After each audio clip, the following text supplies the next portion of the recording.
we're going to talk about one of the most controversial, loved and hated companies in the industry, one of the most polarizing names with roots in the legacy adult use market, looking to reverse a years long losing streak by making a major move into the medical game. If the context clues weren't enough, I'm talking about Weedmaps, the industry's most influential, loved and hated tech firm that made a huge splash back in 2021 by going public with a whopping $1.5 billion valuation. Since then, although the nation's legalization efforts have continued to expand, Weedmaps has struggled to grow, particularly in emerging markets. Reality is, they were once known as the Google of weed, allowing anybody with the app or internet connection to find and buy from whatever dispensaries near them at any given moment. But now, if you're looking to find the nearest pot shop, surprise, surprise, you can find it on Google or Google Maps. So naturally, they've been hurting financially for quite some time now, with the company's last financial release this past May announcing yet another massive year-over-year loss under the absence of a permanent CFO and permanent CEO leadership. But now that a slew of states in the South and Midwest are evolving, as Jason would say, their stances on medical cannabis, maybe it's due time for the once mighty Weedmaps to try its hand with the Chads. The company announced this weekend that it would be launching a partnership with NuggMD, a telemedicine platform for medical cannabis patients. Per the article, the collaboration aims to streamline the medical cannabis education and application process for patients through a new pilot program. A joint press release yesterday read that the program seeks to improve access to medical cannabis by connecting potential patients on Weedmaps with NuggMD's telehealth platform.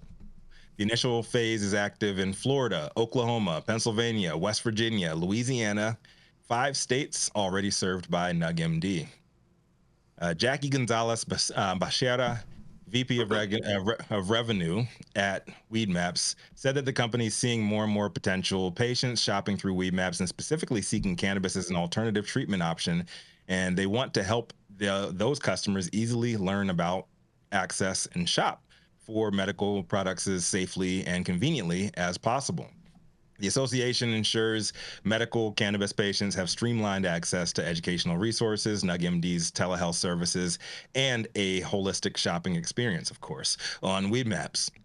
Benzinga's Juan Spinelli reported that a recent survey of nearly 15,000 Weedmaps users, 33% are more likely to use cannabis for symptoms of diagnosed medical conditions, with reducing anxiety and relaxation being the most common reasons. NuggMD's own survey showed similar trends, with 1 in 4 patients using marijuana for pain management.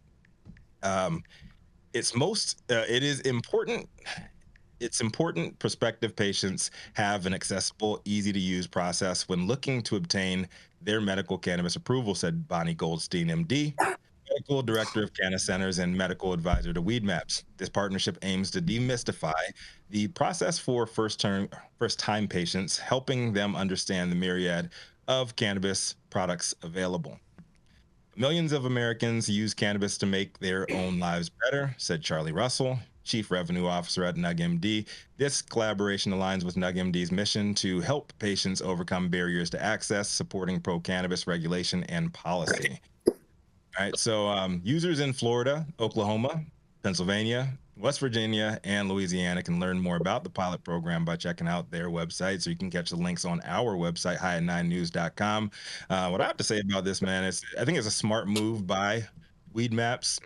Reality is they've been struggling, man. Year over year, I think their 2022 to 2023 results were literally 50%. And they just cleaned house. They haven't had a permanent CEO or CFO. They still have interim people in those positions, and they just need a boost. They just need a shot in the arm at this point. And I think it's a smart move financially for them. Will it be successful? I don't know. But a lot of these medical programs down there need the reach, and Weedmaps has the money to do that, and they have the opportunity to get them education out to people who need that. So. I'm Rico Lamitte, the dopest dad on the street for High at 9 News. Love to hear what the rest of the team thinks about this one. I mean, I think this is a great move for Weedmaps, especially with the federal government propping up this Schedule 3, which would make it all medical. And I think this is a smart move of them, of Weedmaps kind of trying to stay on the cutting edge of things. I agree. Yeah, I think it's smart. Yeah, if Schedule 3, we don't even know what the fuck Schedule 3. Let's just keep it in mind. We don't even know what will really happen with Schedule 3, if that'll really happen. But I think this is a great hedge for them. Should the medical side of the market rise exponentially and Schedule 3 gets passed. So. Yeah, I mean, this is I mean, and if you look at the states that they said that they're, you mentioned 5 states, if I remember correctly, Rico, those are all very medical states, very medical Florida, states. Oklahoma, Pennsylvania, West Virginia, and Louisiana. Yeah, they're all like quote unquote cartel states, corporate cartel / government cartel states, where limited licensure states, except for Oklahoma. You call it limited licensure. You call it limited licensure. I call it corporate cartel.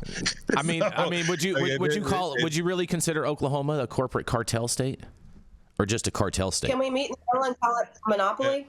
Hey, Oklahoma is the trappiest trap state.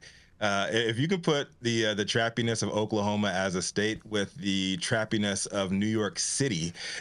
No, hold on. There's a distinction to make here, because we know that New York is the trappiest market that there is right now. However, Oklahoma is the trappiest regulated market in the industry, I feel. Follow close. You mean there aren't a lot of people in Oklahoma smoking all that weed they're growing on them big ass 500-acre farms? No. I mean, I wouldn't smoke Oklahoma weed. Shit. Well, damn. Even though they do say that everything in Oklahoma is okay. Has Oklahoma reached the pricing of Oregon yet? No. Yeah.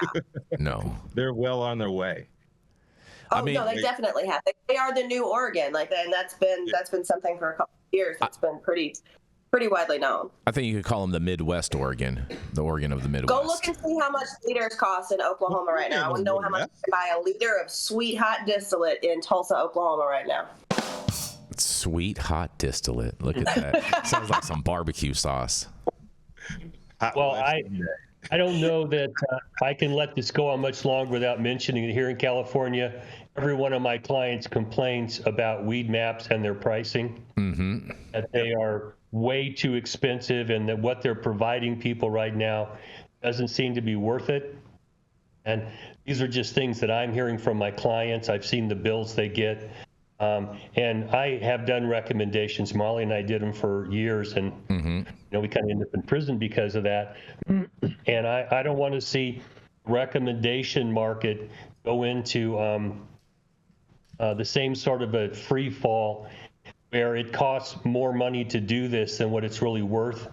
Right. Because I like competition myself, and as long as they allow competition, then you can keep the prices down, because if you don't like paying $250 to one person, you get it for $50 from somebody else. That's a big decrease. I'd like to see that continue to be the model. That's a big decrease, still. Yeah, it'll be interesting. When we got started, you couldn't find a doctor willing to do it. Yeah, so I mean, going to have to pay I paid $400. I paid $215 for my first medical recommendations in the beginning, and I think there was probably only like 5 doctors that we could even find that even wrote recommendations in the entire state. I paid $600 in Colorado for my 99 plant count. Shout out to that 99. Wow.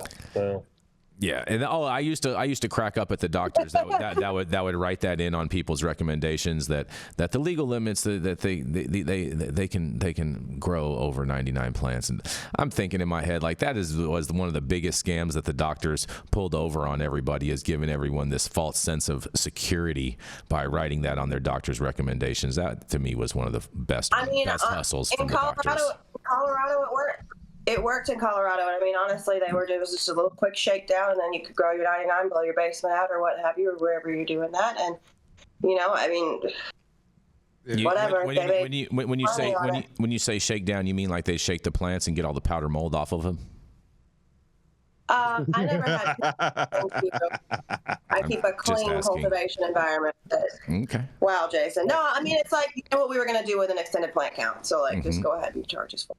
I got caught up in the 99 plant thing, and we thought, oh, don't grow 100 plants or more because that's a minimum mandatory of 5 years. Yep. Until they came after me and said, well, we get to count those plants for 5 years.